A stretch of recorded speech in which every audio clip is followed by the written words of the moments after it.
السلام عليكم شباب. الفيديو اللي قبلي راويتكم الانبوكسنج مال البلاي ستيشن 5. الانبوكسنج ان شاء الله عجبكم الفيديو. واليوم راح اتكلم، وعدتكم في الفيديو قلت لكم راح اعطيكم رايي عن كنترولر البلاي ستيشن 5 الدوال سنس. فخلينا نبتدي الحين. اول ما لمست الكنترولر الدوال سنس صراحه يعني يالي شعور ثاني غير عن كنترولر مال بلاي ستيشن 4. طبعا بعطيكم رايي في الكنترولر، راح اقارنه بعد بالكنترولر البلاي ستيشن 4 الديوال شوك 4، وبقول لكم الفروقات بينهم والاشياء اللي اكتشفتها. ولعبت لعبه استرو، اتوقع لعبه استرو من افضل الالعاب اللي تراويك التكنولوجيا الموجوده بهالكنترولر يعني. خلينا نبتدي. طبعا اول ما فتحت الكرتون مال بلاي ستيشن 5 ومسكت الكنترولر حسيت شيء نفس كهرباء، صارت شي سبارك مره واحده. قلت شنو ذي صراحه، يعني شيء غير صاير وشيء خرافي. الملمس ماله الجريب صاير على يدك بالضبط، يعني نفس الحجم صاير بالضبط. لان يوده خلاص يمسك في يدك، ما فيها فراغات، ما فيها شيء، يعني بيرفكت حق مسكه اليد. ولاحظت شيء ثاني انه ورا الكنترول في هالمنطقه يعني تحس بخشونه في شيء حق الجريب، يعني ان يدك ما تزلق ما تتحرك يعني. هاي حسيته شيء وايد حلو صراحه ويعطي شيء حلو حق الكنترولر يعني. طبعا احس الكنترولر راح يكون كنترولر ثوري الصراحه. انزين، خلنا الحين اشرح لكم شوي اشياء اللي شفت فيها، شفت الفروقات والمميزات اللي في الكنترولر. طبعا اخليكم الكنترولر قدامي مثل ما انتم شايفينه. خلينا نتكلم اول شيء عن لون الكنترولر. طبعا شباب ترى مو لونه ابيض، انا يعني كنت ادقق في هالشيء وحاولت اسوي مقارنه. طبعا هاي ورقه بيضة، انزين، وهاي الكنترولر شوفوا لونه تحسونه غير مو لونه ابيض، فلي ما حد يفكر لونه ابيض.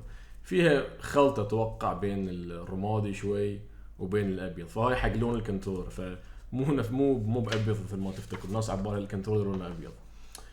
المهم من زين التغييرات اللي صارت. اول شيء في الكنترولر، حبه البلاي ستيشن تغيرت. ضافوا اضافه هني حق الميكروفون ميوت، تقدر تطق ميوت.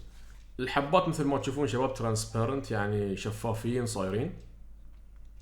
فهاي شيء مغيرين في الكنترول. حبة الاوبشن والشير طالعين على برا مثل ما انتم شايفين، الحبات طالعين على برا بعكس البلاي ستيشن 4 كانوا على داخل. التاتش باد صار اكبر وصار غير شكله شوي اكبر وصاير برد اللون. والحبات هني صاروا اكبر، الارون الالوان صاروا اكبر. زين، ورا مثل ما انتم شايفين ورا صار غير شكل الكنترول، صار نفس مربع هني. وهاي شو يسمون المقبض مال الاثنين ذيلين، مقابض الاثنين بعد تحسون انه صايرين غير. طبعا ما اقدر اشرح لكم 100% شلون لين ما انت تجرب الكنترول. وطبعا الليت ماله مثل انتم ما شايفين كنا يسمونه شخصيه في فيلم ترانسفورمرز، يعني شلون تبطل كنا يعني ماكينه اللي انت تبطل شيء حلو. طبعا في اللعب بعد يعطيك لون الكنترولر هني، ففي خصائص وايد.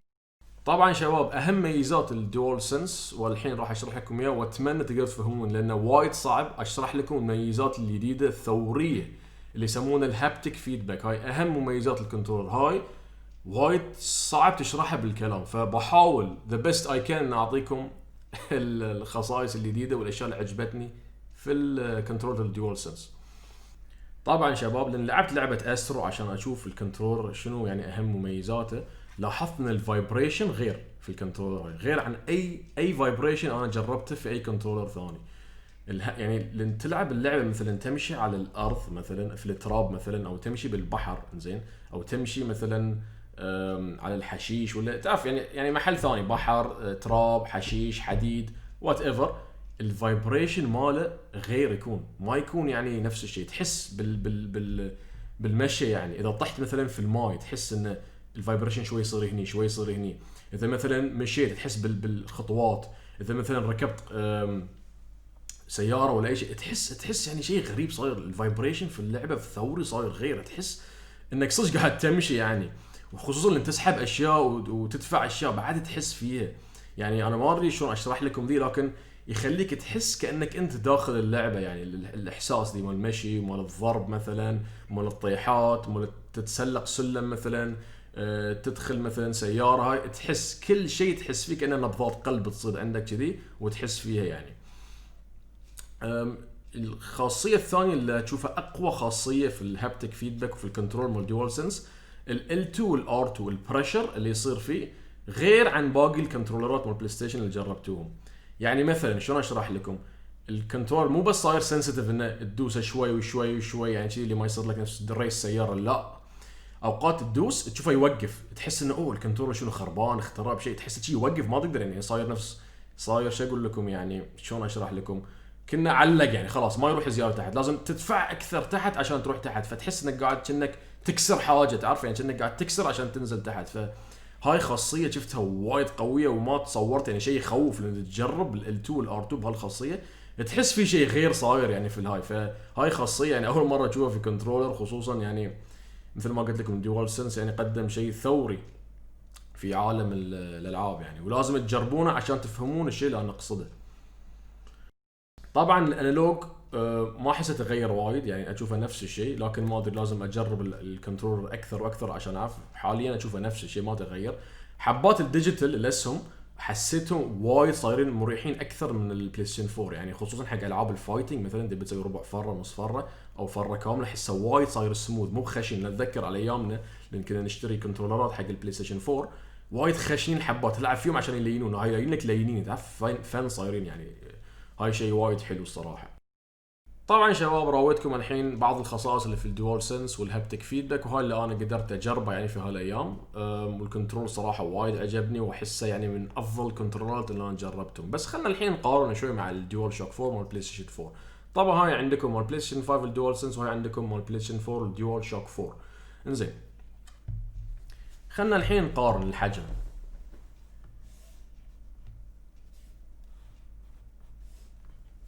مثل ما انتم شايفين يعني الحجم صاير غير، هاي الكنترول صاير اكبر، هاي صاير اصغر. هاي اول شيء الحجم، طبعا هاي اكبر. الحبات هني مو شفافه، هني شفافه، هاي شرحت لكم اياها من ساعه. الحبات اللي هني داخل يدخلون على داخل، هني طالعين على برا. الانالوج انا اشوفه نفس الشيء ما تبدل فيه شيء. حبه البي اس بutton هني تغيرت من هني، في فرق بين الاثنين. انزين طبعا شباب الكنترول مثل ما تشوفونه يعني بعد يعني في فرق بين الاحجام، ونحطه كذي شوي في فرق تشوفون، ولو اخليه على بورد بعد تشوفوا شلون صاير في فرق، ولو راويكم اياه من ورا بعد تشوفون في فرق. طبعا اخليهم كذي يمكن احسن يبين عندكم. انزين طبعا مثل ما تشوفون التاتش باد شباب، التاتش باد هني اكبر هني اصغر. خلنا نجيب جير ثاني مثلا استخدمته مده طويله يمكن فوق الاربع سنوات، نفس اللون، هاي ابيض ترى، هاي اللون الابيض كنترولر. مثل ما تلاحظون البلاي ستيشن 4 كان تواجه مشكله بسيطه حق اللي يلعبون في وايد، الانالوج اوقات يتقشر، شوفوا شو متقشر، الديورابيلتي يروح ماله، في ديورابيلتي. ما اقدر اقول لكم شيء عن الديوال سنس اللي توني يوم واحد جربته، لكن نقدر نذكر هالشيء عقب سنتين او ثلاث من تجربه الكنترول، ونشوف اذا صدق يتقشر الانالوج ولا ما يتقشر. هالشيء ما نقدر نحكم عليه الحين. ولا تنسون شباب اليو اس بي مال بلاي ستيشن 4 واليو اس بي مال بلاي ستيشن 5. طبعا هاي تايب سي بيريحنا وايد، نقدر نستخدمه وتشارج اسرع. واحس ترى في ثقل الكنترولر الدول سنس اثقل في وزن، يعني البلاي ستيشن 4 شوي اخف صاير، يعني ما اقول لكم وايد فرق لكن في وزن في هاي. طبعا البطاريه اقوى في هذه، بتظل لكم يمكن فوق العشر ساعات، وهاي كان اتذكر ظل بالنسبه لي انا 6 ساعات على الاقل قبل لا يخلص، يعني هاي اتوقع هذه بظل 10 ساعات. لا العب فيه من امس قال للحين ما خلص، يعني في شيء قوي بعد، مع انه ما شرجته بعد من الكرتون سيده استخدمته. المهم شباب هاي انطباعي الاولي عن كنترولر البلاي ستيشن 5 الدوال سنس. طبعا انا جربت الكنترولر يوم واحد في لعبه استرو، وجربت بعد لعبه سبايدر مان شوي، فحاولت يعني اطلع اكثر شيء افهمه عن الكنترولر، وهاي الاشياء اللي انا توصلت فيها. يمكن فيها اشياء مخفيه اكثر في الكنترولر اللي ما شفتها، طبعا مثل ما ذكرت لكم اني جربتها يوم واحد فقط، وايد وايد وايد استمتعت في الكنترولر، واحسه من افضل كنترولرات في العالم يعني. فما اشوف في اي مشكله غير شيئين. اوكي دائما الناس تقول حكم عطنا السلبيات، زين انا ما شفت ولا السلبيه في الكنترولر، لكن بوجهه نظري شو اسمه المقبض هني اللي تعرفونه فيه هاي العلامات من بلاي ستيشن حق يكون خشن، هاي على فتره احس بيتلعوز، راح يصير فيه يعني بتشوفون لونه يتغير وبيدخل فيه وسخ وبيصير اسود او بني او وات ايفر، فهاي احسها سلبيه يعني صعب يمكن اتنظفه بعد ما ادري. السلبيه الثانيه مو سلبيه يعني بوجهه نظري، الشيء اللي ما عجبني الكنترولر ما له الوان. الوان اللي احنا متعودين عليها، الوان الحبات مال البلاي ستيشن مثل ما تشوفون، هاي الالوان مو متوفره للاسف. فكنت اتمنى ان سوني يسوونها بطريقه الار جي بي او ال اي دي، اول ما تفتح الكنترولر الالوان تظهر بعد هني من الكنترولر. كنت اتمنى هالشيء، يعني يمكن مستقبلا سوني راح تسوي هالشيء، لكن حاليا مو موجود. فهالشيئين اللي انا مثلا خلينا نقول سلبيات اللي ما عجبتني في الكنترول يتلعوز وما في الوان هني. وطبعا يعني وايد صعب اني اشرح لكم كل شيء عن الكنترول، لان ما اعرف شلون اشرحها. يعني لازم الواحد يجربه في يده ويشوف الاشياء الخاصيات، الفايبريشن اللي تكلمت عنه، والار 2 والال 2 شلون التكسير يصير وانتم تنزلون الحبه. حتى سمعت ان لو المسدس خلص عليك في لعبه يوقف، هذه يصير نفسه يشير ما يتحرك، تحسه خربان يعني عشان تسوي ريلود للسلاح. ففي وايد اشياء، ولازم نجرب العاب غير وغير، ونشوف الشركات الكبيره مثل سانتا مونيكا ونوتي دوغ شنو يقدرون يعني يراونا في هالكنترول، شنو يقدروا يطلعون فيه. المهم شباب، هاي كان انطباعي الاولي عن كنترولر الدوال سنس مال بلاي ستيشن 5. وصراحه صدق كنترولر عجيب يعني، واتمنى عجبتكم المراجعه. فلا تنسون شباب المشاركه، وحطوا لي كومنت وقولوا لي شنو حبيتوا وشنو ما حبيتوا، ومشكورين وما قصرتوا.